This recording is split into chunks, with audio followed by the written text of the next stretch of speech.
Dear Prime Minister Orban, Excellencies, dear guests, ladies and gentlemen, it is a great honor and privilege for me to be here in Hungary, the true heart of Europe and one of its oldest countries, in this charming capital of Budapest. And I have to say, I share with you the admiration for its rich history and the fight that Hungary has conducted for centuries to protect Europe and the free world from numerous enemies. As we know, next year marks the 50th anniversary for the first Conservative Conference, where the legendary President Ronald Reagan delivered his inaugural speech. For half a century, the movement commenced by the American Conservative Union has been fighting for the strengthening of traditional and, as we say, supreme values in the world. Indeed, it was exciting for me to be invited to such an important forum. Therefore, I'm very grateful to the leaders and organizers of this conference for giving me this opportunity. And I would like to thank particularly my dear friend, Prime Minister Orban. In this difficult era, I have to say the Hungarian people are very lucky to have such a wise and visionary national leader who defends the interests of his brave nation and Hungary, stands guard in fundamental values, and is truly an exemplary ruler, fighter, and striving Christian man.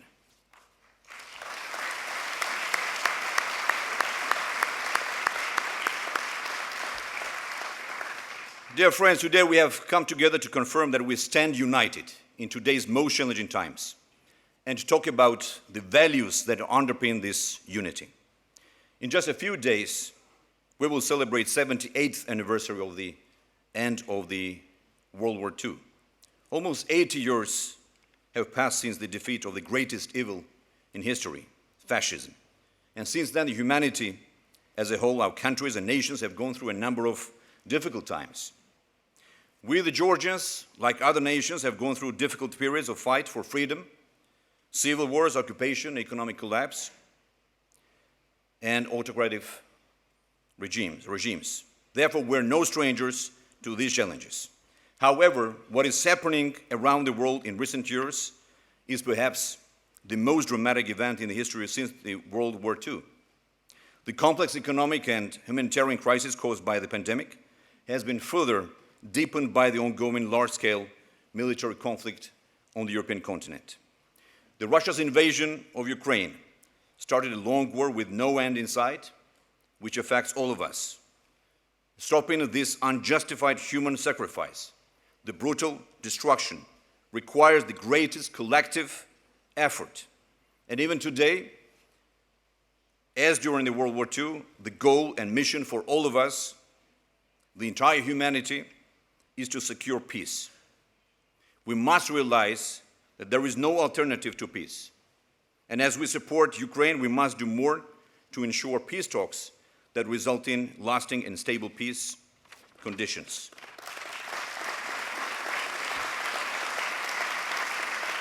Thank you. Dear friends, you all know that in August 2008, we had a full-scale war with Russia. And the result of this war is that our country suffered heavy human losses, and 20% of our territory is still occupied by Russia. We Georgians know very well what is the price of peace. Georgia is a small but strong and freedom-loving nation. However, when necessary, we fight selflessly to protect our freedom, our families, and our homeland. Without going into the entire history, even after gaining independence, we have witnessed several wars in our country. And in recent years, our brave soldiers have been protecting global security together with the member countries of the NATO alliance in Iraq, in Afghanistan. And for instance, in Afghanistan, we were the largest per capita troops contributor to the Resolute Support Mission, where 32 brave soldiers sacrificed their lives in this mission, and hundreds were injured. Therefore, as we are conscious of what war brings, we do everything for peace. In the New Testament, Jesus Christ teaches, "Blessed are the peacemakers, for they will be called children of God." In these difficult times, dear friends, despite numerous provocations, and destabilization attempts, we managed to ensure peace in our country. In our post-independence history, for the first time during our tenure in power, we have safeguarded the long-term and uninterrupted peace in Georgia. It is obvious that today the global order is changing. The world will never be the same again, and no one can find a way out of this difficult situation alone. Therefore, we need unity and global consolidation for a new, just order. Only by standing together, we will achieve this goal. Nevertheless, what gives us the strength to be united? Notably, the traditional, supreme, eternal, universal values that determine our entire history and culture, as well as our everyday life.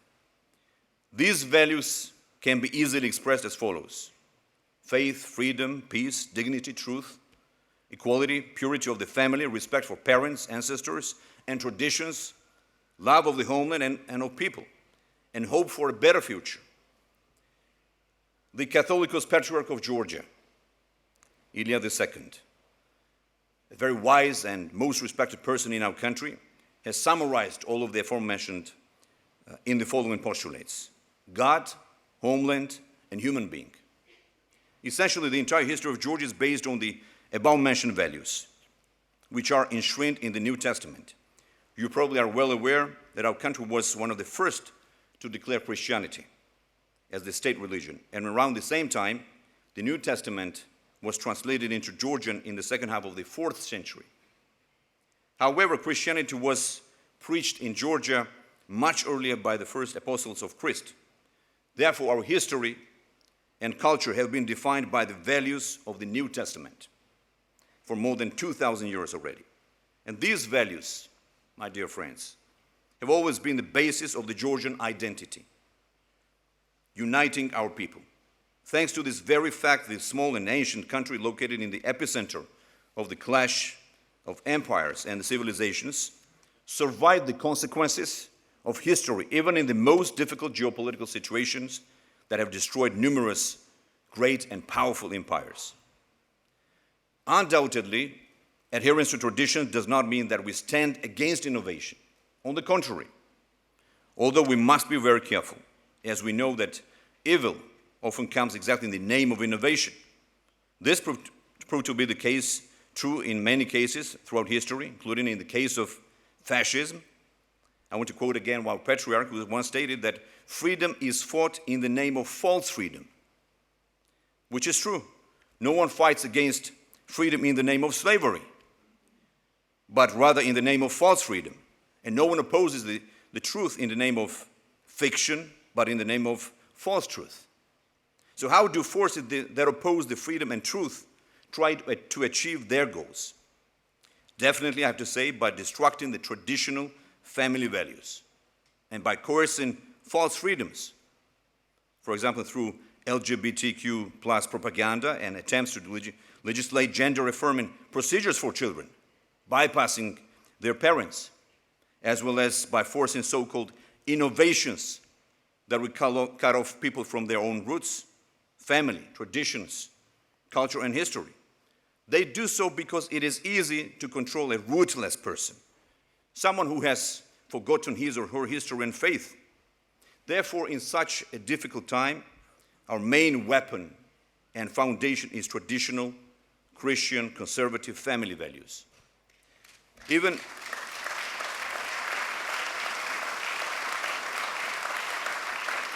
Thank you.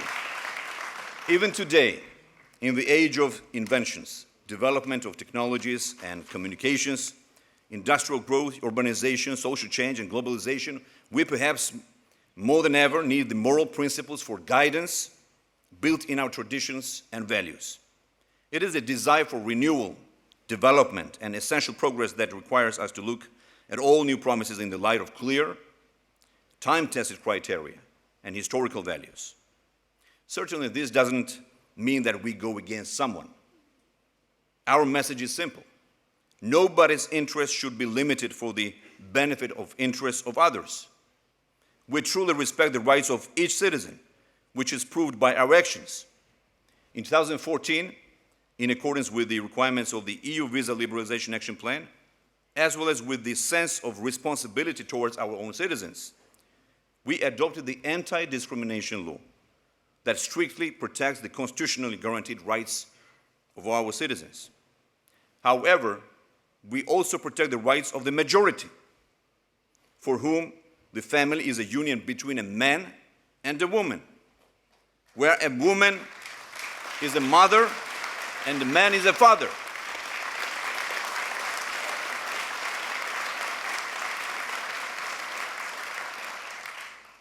We protect the rights of the vast majority of the population, who supported my initiative back in 2014, upon which our political party later included in the Constitution the definition of the marriage as the union between a man and a woman. The absolute majority of our society shares these traditional conservative family values, and these values are not only the heritage of the past, but also the living present, the environment in which we grew up and want to raise our children.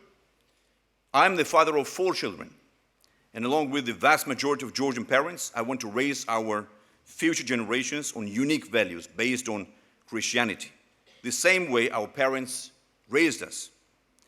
Therefore, we will protect the rights of all, but just as we will not allow violence against the minority, we will not allow the violence of the minority against the majority.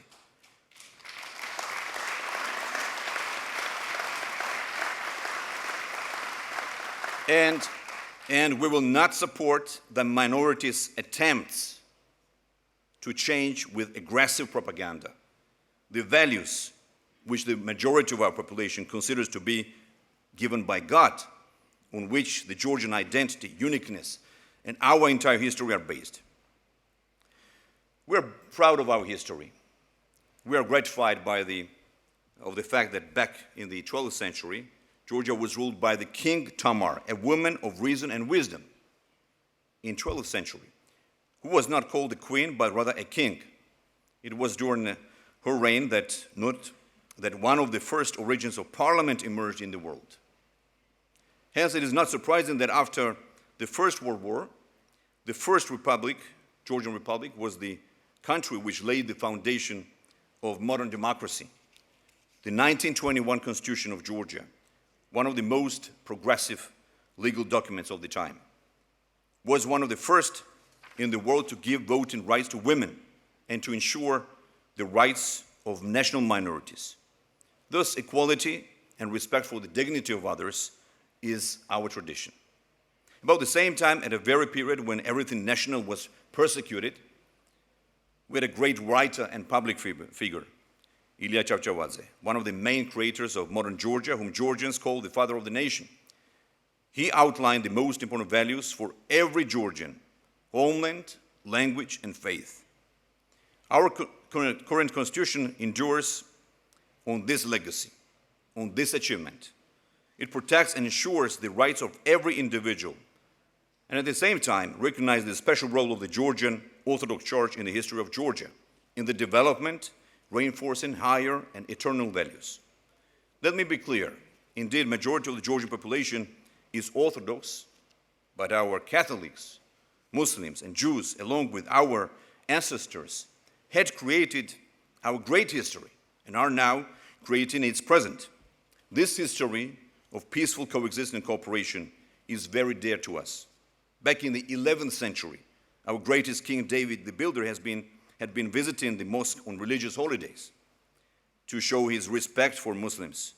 By the way, Georgia is a unique country also in a way that Shia and Sunni Muslims, whether Georgians or ethnic Azerbaijanis, pray in the same mosque.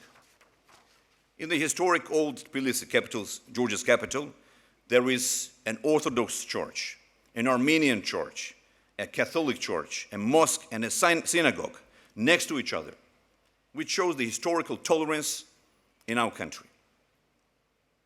It must be noted that Jews who lived in Georgia before Christianity were never persecuted in Georgia. The tradition of Georgian-Jewish relations, which goes back to 26 centuries, has been given the status of a monument of intangible cultural heritage. which represents the greatest recognition of unique friendly coexistence of our nations through centuries. Hence, tolerance is our unique tradition, and the threat is not the religion, minorities, or different opinion, but rather those who are without faith or values, armed with aggressive cynicism, often in the name of religion, democracy, and freedom. Actually, they're opposing freedom and truth. It is the ideal of freedom that has driven Georgia for centuries in its quest to become a full member of the European family of nations, Europe, which is founded on Christian values. And as a result of considerable reforms undertaken by my government, we are closer to that goal today than ever before. We have made successful efforts in ensuring the rule of law and democracy, economic progress and social justice. Development of state and strengthening of public institutions rightly deserve the recognition of impartial and objective professionals throughout the world. Studies by respected international organizations confirm this. According to the Rule of Law Index 2022 by the World Justice Project, Georgia ranks first in Eastern Europe and Central Asia. We are ahead of many NATO and EU countries on the World Bank Governance Index. We are the leader in the region according to the International Transparency Corruption Perception Index. We are ahead of 11 EU countries on the Heritage Foundation's Economic Freedom Index. Georgia is ranked number 1 out of 120 countries in global ranking of state budget transparency by International Budget Partnerships 2021 Open Budget Survey. Visa liberalization, the association agreement, free trade agreement with the European Union. These are the achievements of our government's hard work, and most recently the European perspective, which was granted by the European Union. So here I would like to thank again Prime Minister Orban for recognizing these efforts and for his continued support. Today we expect a far-sighted and fair decision from Europe with regards to the EU candidate status. This will be a well-deserved recognition of the joint efforts of our people and of the Georgian government. I want to state once again that Georgia has a rightful place in Europe. Georgia deserves the EU candidate status. Dear friends, thank you, thank you, thanks, thank you. Dear friends, we must all unite during these difficult times. Let's make our countries a home of peace, stability, and prosperity. Prime Minister Orban joked in his speech in Dallas that Hungary is not really a superpower. Georgia, even a smaller country, has never had such ambitions. And yet, we possess this superpower. This power is our faith, our family traditions, our eternal and universal values. It is by uniting that we will be able to resist the evil that comes in the name of false freedom and false truth. And we have to protect and preserve the world for our children and future generations. Thank you very much. Thank you.